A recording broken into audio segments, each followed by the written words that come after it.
کیا آپ چاہتے ہیں کہ مرنے کے بعد بھی نیکیاں آتے رہے؟ یہ 3 کام کریں۔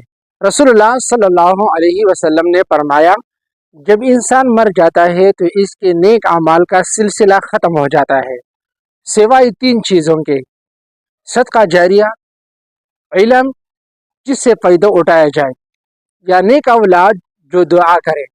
صدقہ جاریہ کے 3 آسان طریقے جو ہر مسلمان کر سکتا ہے۔ نمبر 1، پانی کا انتظام کرے، کسی کے لیے پانی کا کولر یا ہینڈ پمپ لگوا دے۔ نمبر 2، علم کی خدمت کرے، قرآن یا دینی کتابیں تقسیم کرے یا کسی کو دین سکھائے۔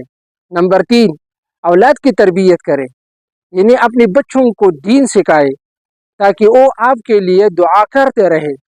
یہ 3 کام آج سے شروع کریں، کل آپ قبر میں ہوں گے مگر نیکیاں آپ کے اکاؤنٹ میں رہے گی۔